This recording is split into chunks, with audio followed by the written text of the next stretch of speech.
Hey everyone, kind of a interesting vlog for today because this is going to be a future lesson. Not the kind of future lesson I was originally talking about, but future lesson in I'm telling this to you because I'm telling it to myself. So I think it's going to be really simple and I think it's going to pay off, which is why I wanted to share it. But in light of all of this talk about being scrappy and stuff, it's like, well, for all those reasons, it's been coming up again to like consider like, well, what are you doing? What are you holding out on and like not doing quite right?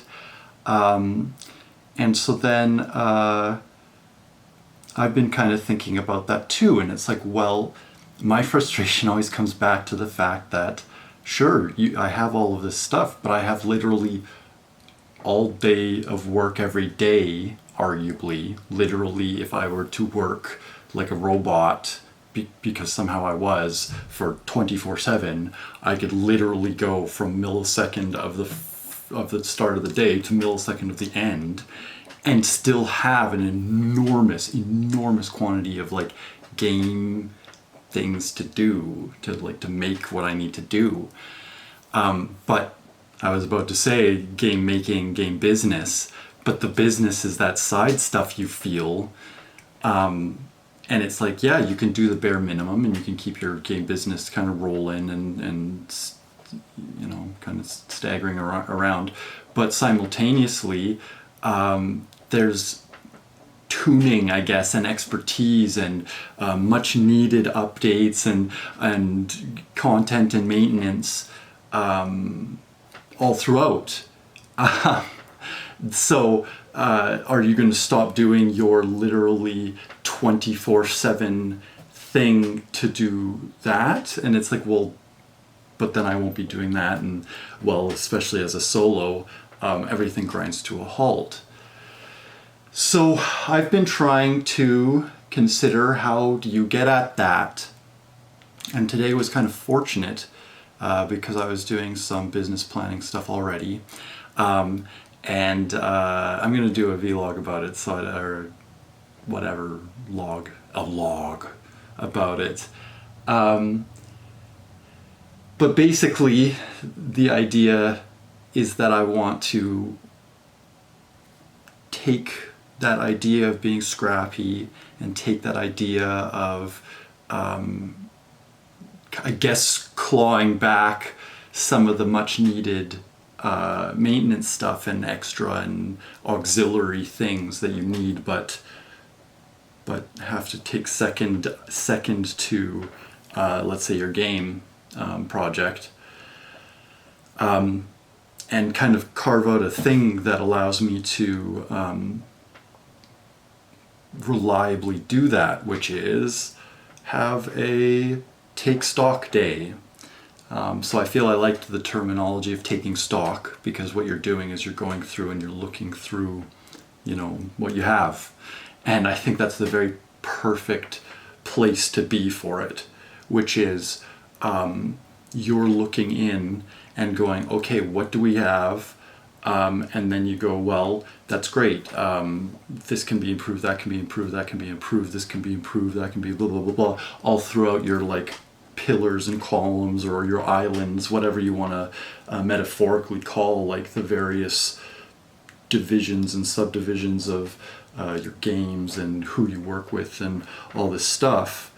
And by doing that, you open yourself up to being scrappy, you know, and seeing what's the really good juicy stuff to be building up, you know. One that I keep saying, and it would be a really good one to talk about for a video, is improving my funnels. So in business stuff, funnels are how you, through a couple of tiers of kind of engaging with an audience or a user, a person out in the world, bring them into where you're trying to do your business, which is in my world, the entertaining and sweeping someone away with my artwork and my art forms, or some of the other ones are things like sweeping people away with the fact that I'm revealing all of the kind of things that I want to share about the underlying work of games and games business and stuff, like I'm doing right now. It's that funny thing where you see the loop happening as you're saying it. So then I will, I guess, report on how that goes down the line. I'm sure there will be some things that I can relate to it in hindsight now that I am kind of working on it. But yeah, take stock. And the reason I came to it, as I was talking, I remembered the tangent that brought me there, is that I've been worried about all the days that I'm not feeling ready to crush the big stuff, which also, fortunately, today I've been doing the month in review for November, and it's allowed me to look at like, okay, what's the big deal things I need to be doing, and fortunately I have those on my list as this is the first stuff I'm going to be doing because this is the big deal stuff. But because it's big deal, you're biting off humongous bites. It's the most burdensome and the biggest stuff. If you play it right, you should be addressing the biggest wounds first, because even though you don't necessarily want to, that is optimal stuff, right? And I've talked about sometimes you can't be optimal, but this is me trying to come up with, okay, how can you, like, I was thinking of how would I say it to somebody else. If they were just debilitated, but in the kind of way where it's like you can't focus, like you're just not really able to do, you want to procrastinate, you're having an episode or whatever. But I know that there's all those times during that kind of stuff where I want to be doing things, and some of what gives me the worst kind of like conflict or whatever is when I want to be doing stuff but I feel guilty that I'm not doing the primary stuff that I should be allocating every molecule of time and sense on or energy on. And then because I can't do either, I can do nothing, and then I feel awful about it, right? But of course the doing something is rarely able to be something directed, you're kind of just going with how you're feeling, right? So then, the thing kind of ends up being this kind of dance of like, okay, like I was thinking, how could I say, well, if you want to work, like if you come on and just bugger around the stuff that you wanted to bugger around with. And that kind of dawned me onto it. It's like, yes, right? Like, isn't that exactly it? Why don't you just go tackle some of this side stuff that's outside of the game too? Because what I did was exhaust all the little side things in what I was doing. Now all I have are the just titanic shit to do.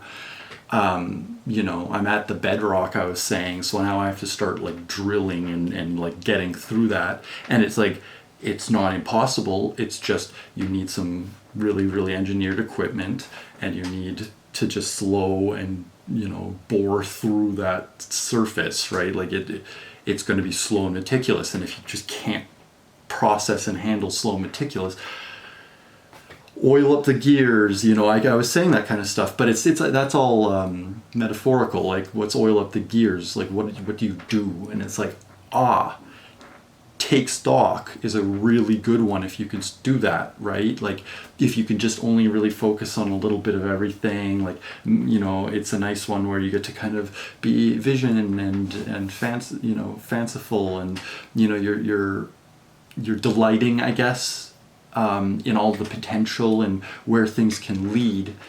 And ideally you're not going to get swept up in abandoning one project for the next.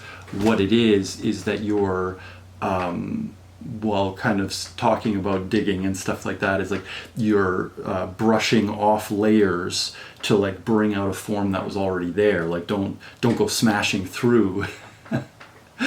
But such that you can withdraw and get back to, I guess, what was in the core of it, which is you're still making a game project and you have to release it and it has to be big. If you're getting swept away in how do I get AI to do a character creator that I can promote on my marketing strategy for this excellent game that's going to be so good that the president of 100 different countries is going to shake my hand and all this stuff. It's like, whoa, whoa, whoa, whoa. You have to make the game first. It's not even happened yet. Cut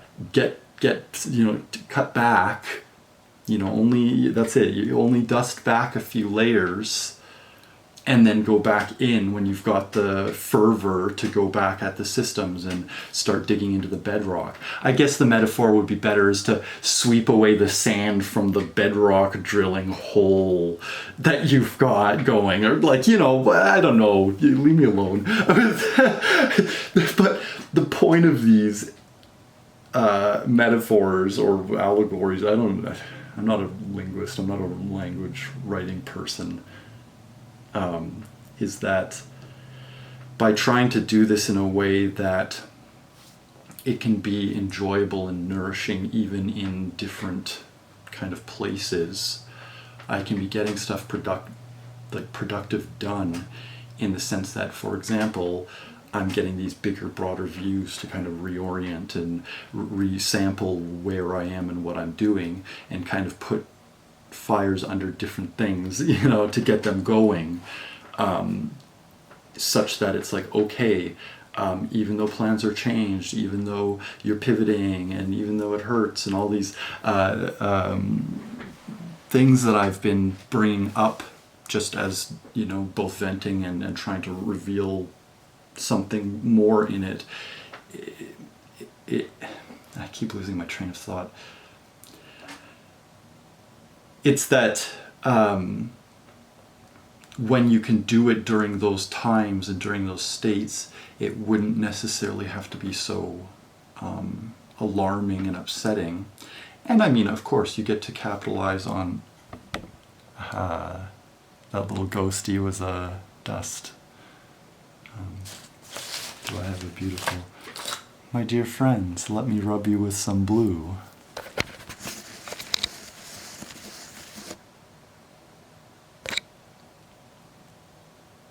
Oh no! Well...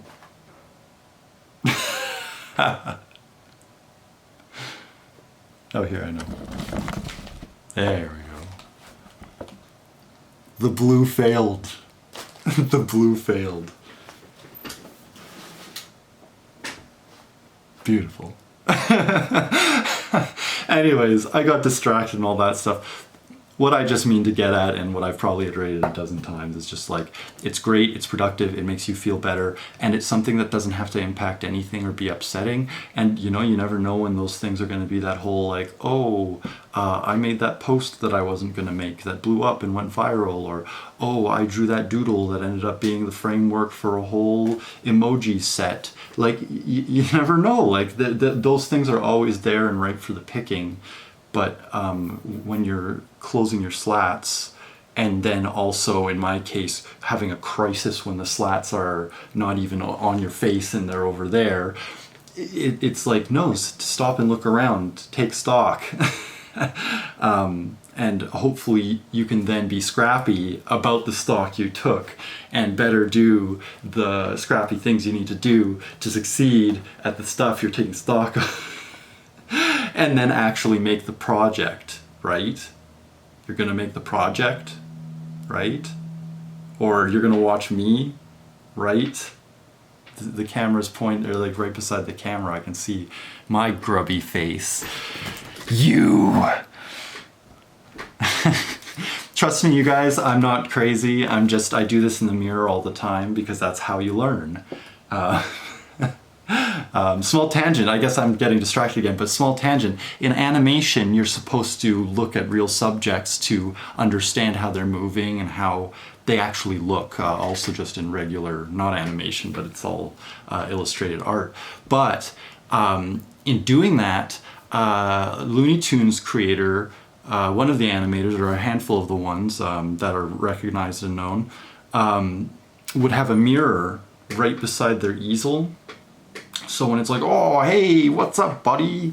You know, you do that to the mirror at yourself, and then you go, what's up, buddy? You know, right? And well, here, what, how are,